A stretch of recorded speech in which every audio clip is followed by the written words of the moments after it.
श्रीमती गीताबेन राठवा जी। नमस्कार सभापति महोदय, मैं आज की कार्यसूची में मेरे नाम के सन्मुख यथासूची ग्रामीण विकास एवं पंचायती राज संबंधी स्थायी समिति का 32वां, 33वां, 34वां,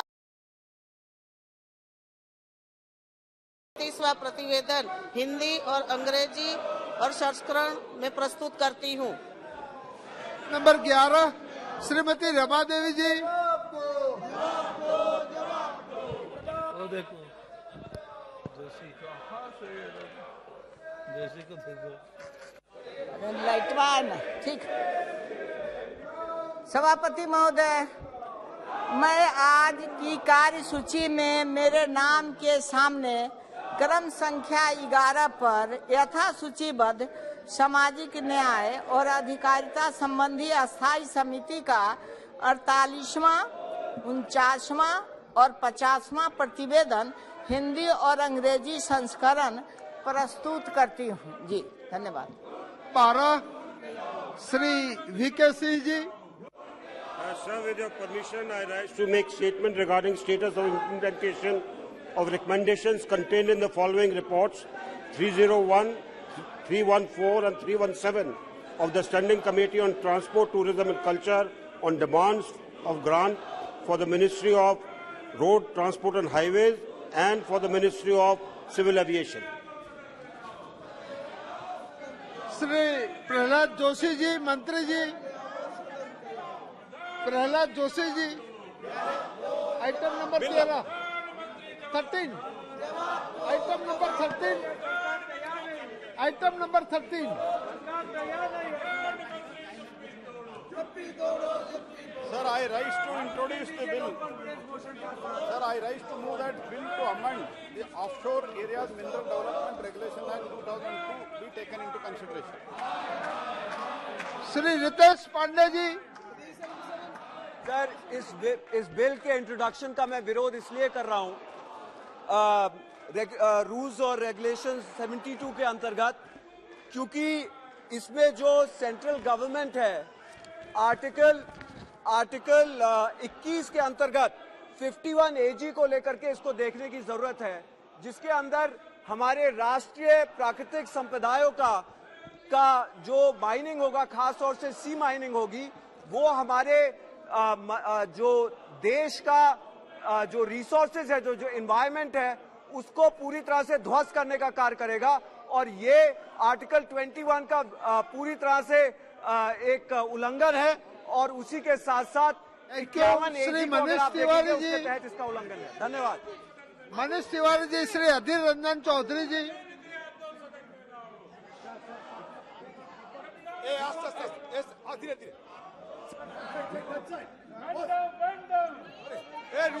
रुको चौधरी जी।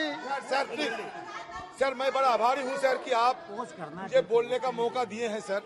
सर बात यह है कि सारे सदन जानते हैं आप। नहीं, वो कोई बात नहीं। आप इस बिल पे क्या कहना चाहते हैं? सर ये नो कॉन्फिडेंस, आपकी आपत्ति क्या है वो बताओ। नो कॉन्फिडेंस मोशन हम लोग दे चुके हैं सर। नहीं, वो हो चुके हैं। और ये श्री स्वागत रॉय जी।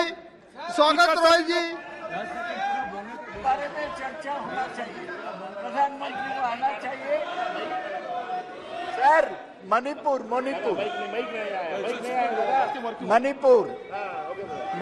पे चर्चा होना चाहिए। Sir, it is a fact and clear legal position that introduction bill can be only opposed under Rule 72 on the legislative competence. The Offshore Areas Mineral Development and Regulation Amendment Bill 2023 proposed to be introduced to amend the OMDR Act 2002, which was enacted under exclusive power of the Parliament under entry 54, list 1, that is central list, under the 7th schedule to the Constitution of India. The entry states that regulation of mines and mineral development, to the extent which such regulation and development under the control of the Union is declared by the Parliament by a law to be expedient in the public interest.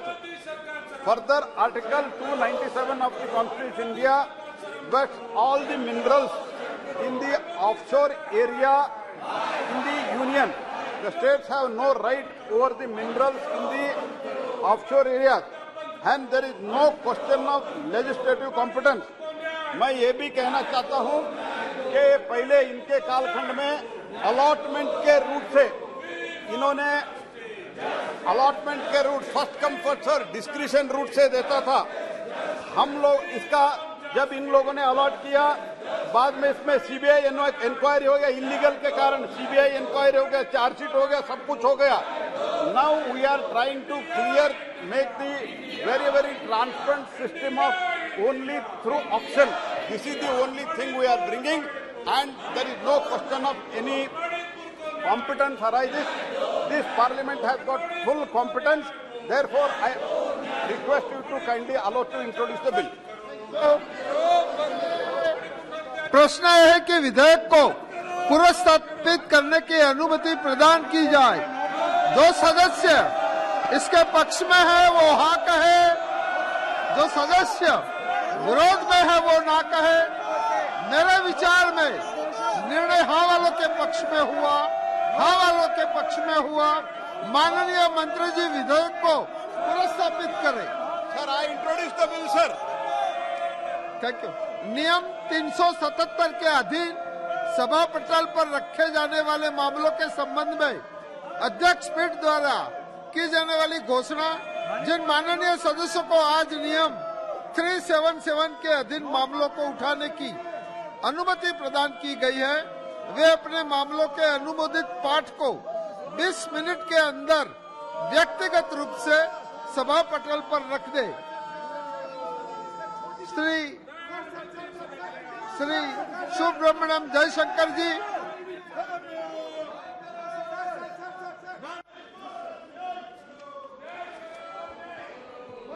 Sir,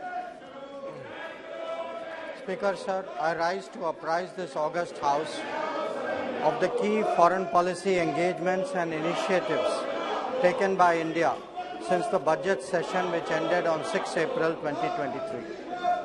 The period witnessed several crucial high-level diplomatic engagements, including interactions of the Honorable President, the Honorable Vice President, and the Honorable Prime Minister with foreign counterparts in India and abroad. I myself visited a number of nations, as did our ministers of state. And we received many of our foreign colleagues here in India. Through these efforts at multiple levels, we were able to advance our national objectives and interests in a volatile and uncertain world. In terms of the diplomatic engagements of the Honorable President, she hosted the King of Cambodia from May 29 to 31 on his first state visit to India. This marked the celebrations of the 70th anniversary of the establishment of diplomatic relations between India and Cambodia. Honorable President was the chief guest of the celebrations commemorating the 150 years of arrival of Indians in Suriname in Latin America in June. She was conferred Suriname's highest distinction, the Grand Order of the Chain of the Yellow Star. Speaker, sir, I think this is a matter of pride for all Indians. Honorable President also visited Serbia in the same month. Honorable Vice President visited the United Kingdom on May 5 and 6 to attend the coronation ceremony of King Charles III. He interacted with various leaders, including the presidents of Germany, of Israel and Brazil. He also met Indian students and diaspora members. In June, Honorable Vice President engaged his counterparts in Zimbabwe and Gambia in New Delhi and received the Deputy Prime Minister of the DRC, Democratic Republic of Congo. During this period, Honorable Prime Minister visited 7 countries, and each of these visits, Speaker, sir, is notable and should be appreciated by all members of the House. Bilateral visits were made to Australia, to the United States, Egypt, France and UAE. Prime Minister participated in the Quad and the G7 meetings in Japan, and he co-chaired the 3rd FIPIC summit in Papua New Guinea. He also hosted the Prime Minister of Nepal and the President of Sri Lanka in New Delhi. So, the official state visit to the United States of Prime Minister Narendra Modi from June 20 to 23 was only the second by an Indian Prime Minister. He was also accorded the rare privilege of addressing the joint session of the US Congress for the second time. He is the only Indian Prime Minister to have done it twice. In Washington, D.C., Prime Minister was given a formal state welcome at the White House. As a special gesture, the US government had invited nearly 8,000 members of the Indian diaspora to witness the arrival ceremony. Prime Minister held bilateral talks with the US President on June 22nd. President Biden hosted both a state dinner and a private dinner in honor of the Prime Minister at the White House. The Prime Minister interacted with CEOs of tech companies individually, as also in a roundtable that he and President Biden co-chaired. He invited them to strengthen their presence in India and their operations here. Prime Minister addressed young entrepreneurs and participated in a skill and innovation meeting along with the First Lady, Dr. Jill Biden. So, this was truly a path-breaking visit, and I would like to highlight the key outcomes which are reflected in the joint statement. They are: 1. Both sides agreed to augment technology cooperation, especially through the initiative for critical and emerging technologies, which focus on artificial intelligence, semiconductors, space, quantum, and telecom. India was included as a member in the Mineral Security Partnership, which aims to accelerate the development of critical energy mineral supply chains. 2. Under a Defence Industrial Cooperation Roadmap, the defence industries and startups of both countries announced their intent to engage in co-production and other activities. A US company, GE Aerospace, announced that they would manufacture jet engines in India through the transfer of technology to Hindustan Aeronautics Limited for our light combat aircraft production. So this is a very, very important outcome. It has been our effort as a country to try to get engine manufacturing for the last 40 years. So to get this during this visit is truly something which the country should appreciate. 3. The Indian Space Research Organization, ISRO, signed the Artemis Accords with NASA, the US National Aeronautics and Space Administration, for cooperation in civil exploration of outer space for peaceful purposes. NASA and ISRO announced that they would cooperate in human space flight and launch a joint effort to the International Space Station in 2020. 4. The two countries resolved 6 outstanding bilateral trade disputes in WTO through mutually agreed solutions. This is a very unusual, very exceptional way of resolving trade matters, and again, sir, is something which the House should note and appreciate. The two countries agreed to strengthen collaboration between our respective SMEs and to boost innovation linkages. In the semiconductor domain, 3 American companies, very well-known companies, made announcements to build a semiconductor assembly and test facility in India and for training Indian engineers and workforce.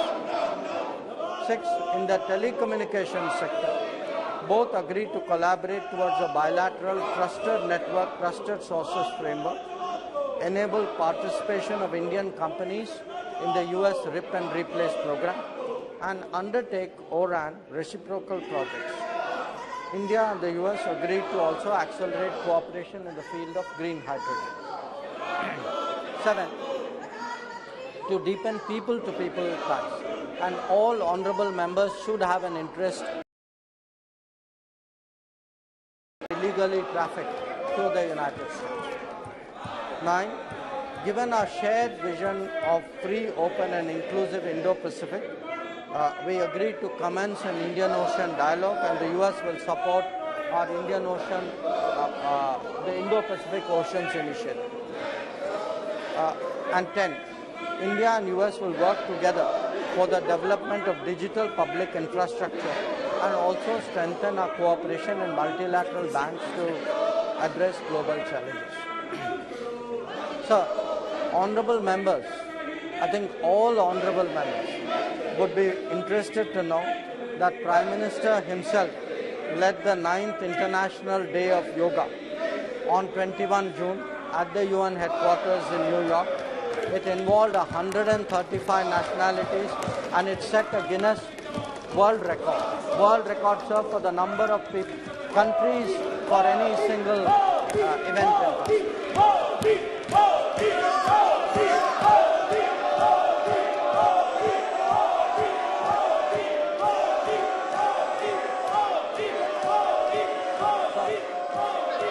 मंत्री जी बोल रहे हैं। Prime Minister participated in the G7 summit and the Quad Leaders Energy Supply Chain Initiative, a Quad Infrastructure Fellowship Program, a Quad Partnership for Cable Connectivity and Resilience, and we will be working together, sir, for the first ORAN deployment in the Indo-Pacific in Palau. The leaders released a Quad statement also on critical and emerging technology standards, apart from reviewing the progress that we have made on our Maritime Domain Awareness Initiative. They launched a Quad Investors Network, and I am happy to inform the House that Prime Minister has invited all Quad leaders to India for the next summit in 2024. Sir, Prime Minister participated in the outreach summit of the G7. He held meetings with 14 presidents and prime ministers, as also the UN Secretary General. The details are there in my statement.